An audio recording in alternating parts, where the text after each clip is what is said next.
여러분, 혹시 이런 생각 해보신 적 있으세요? 내가 어떻게 이렇게 키가 컸을까? 상처가 나면 어떻게 새살이 돋아날까? 그리고 나는 왜 엄마 아빠를 닮았을까 하는 것들이요. 이 모든 생명의 경이로움 뒤에는요, 바로 세포 분열이라는 아주 근본적이고도 놀라운 이야기가 숨어 있습니다. 오늘 그 이야기 속으로 함께 들어가 보시죠. 자, 바로 이 두 가지 지문. 이게 오늘 이야기의 핵심입니다.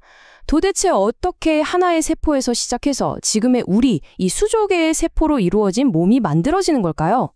그리고 또 같은 부모님 밑에서 태어났는데 왜 형제자매는 서로 미묘하게 또 때로는 아주 많이 다르게 생긴 걸까요? 그 해답은요, 우리 몸이 사용하는 두 가지의 완전히 다른 세포 분열 방식에 있습니다.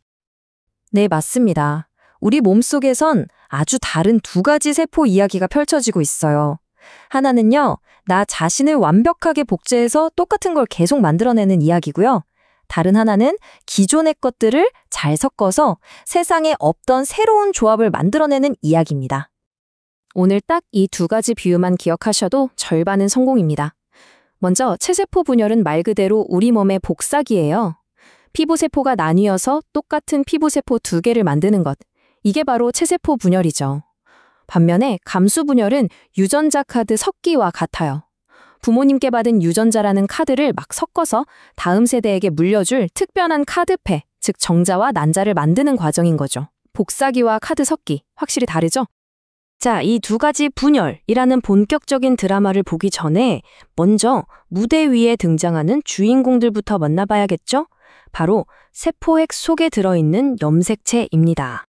염색체가 뭐냐면요, 우리의 유전 정보, 그 어마어마하게 긴 DNA 가닥을 아주 효율적으로 꾹꾹 눌러 담은 정보 꾸러미라고 생각하시면 돼요.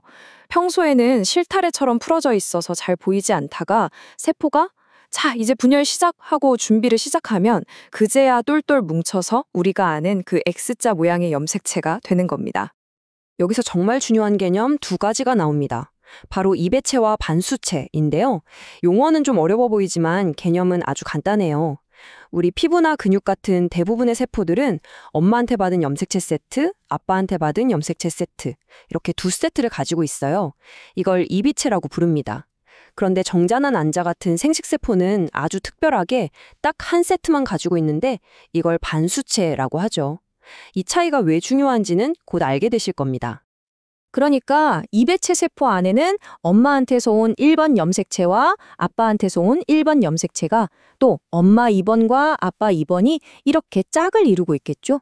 이렇게 크기와 모양이 같고 같은 유전 정보를 담고 있는 한 쌍의 염색체를 상동 염색체라고 불러요. 물론 예를 들어 눈 색깔 유전자 위치는 같아도 한쪽은 쌍꺼풀 유전자, 다른 한쪽은 외꺼풀 유전자, 이렇게 버전이 다를 수는 있습니다. 자, 이거 진짜 많이들 헷갈려 하시는데 제가 확실하게 정리해 드릴게요. 자매 염색 분체는요, 세포 분열 전에 DNA를 복제해서 만들어진 모든 게 100% 똑같은 복사분이에요. 말 그대로 일란성 쌍둥이죠. 반면에 상동 염색체는 엄마 아빠에게서 하나씩 물려받은 한 쌍이니까 형제 같은 관계라고 생각하시면 됩니다. 비슷하지만 똑같지는 않죠. 일란성 쌍둥이와 형제, 이 차이를 꼭 기억해 주세요. 좋습니다. 이제 첫 번째 이야기에 막을 올립니다. 바로 우리 몸의 복사기, 체세포 분열입니다. 이 과정의 목표는 딱 하나, 유전적으로 완벽하게 똑같은 세포를 만드는 겁니다. 체세포 분열은 정말 잘 짜인 한 편의 춤과 같아요. 먼저 흩어져 있던 염색체들이 짠 하고 응축해서 모습을 드러내고 핵을 감싸던 막이 사라지면 이 염색체들이 일제히 무대 중앙, 즉 세포의 적도면에 한 줄로 쫙 정렬합니다. 이 모든 건 단 하나의 클라이막스를 위한 완벽한 준비 과정이죠. 바로 이 순간 후기 단계가 하이라이트입니다. 서로 꼭 붙어있던 그 일란성 쌍둥이, 자매 염색 분체들이 이제 헤어질 시간이야 하면서 세포의 양쪽 끝으로 정확하게 쫙 끌려가는 거죠. 이 완벽한 분리 덕분에 잠시 후에 만들어질 두 개의 새로운 딸세포는 유전적으로 100% 동일한 복제품이 될 수 있는 겁니다. 그래서 체세포 분열의 최종 결과는 아주 심플하고 명확합니다. 하나의 부모세포가 유전적으로 완벽히 똑같은 두 개의 딸세포로 변신하는 거죠. 우리가 키가 크고 상처가 아무는 건 전부 이 놀라운 복사기 덕분입니다.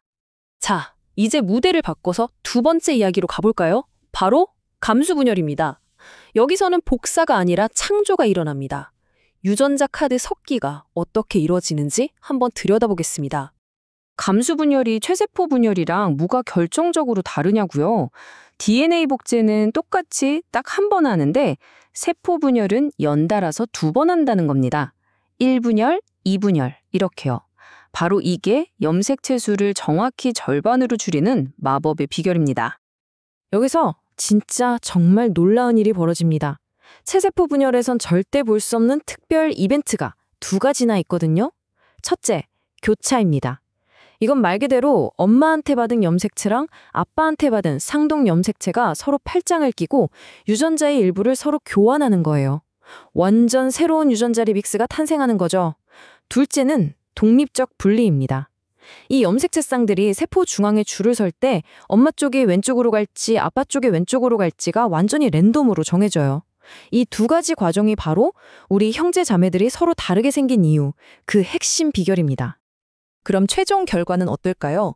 하나의 부모세포에서 시작해서 유전적으로 제각각인 4개의 아주 특별한 생식세포가 만들어집니다.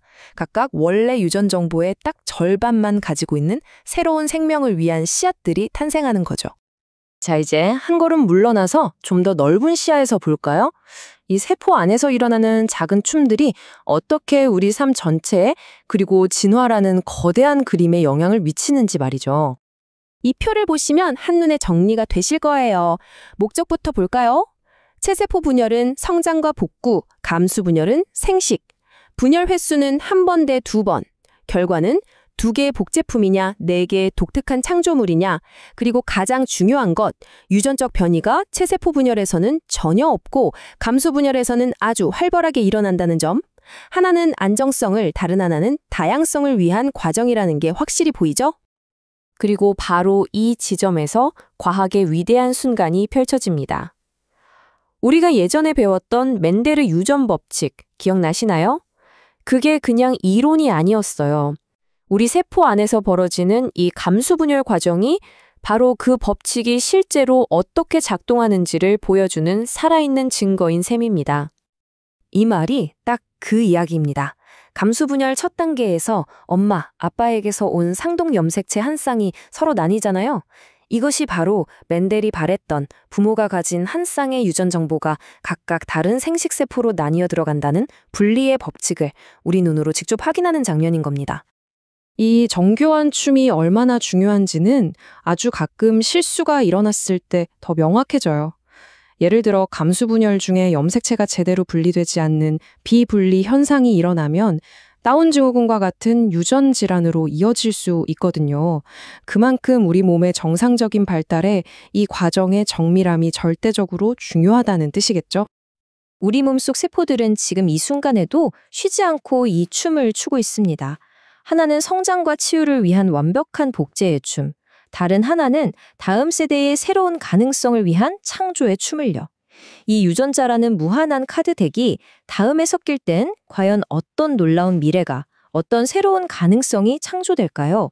이 질문을 남기면서 오늘 이야기 마무리하겠습니다.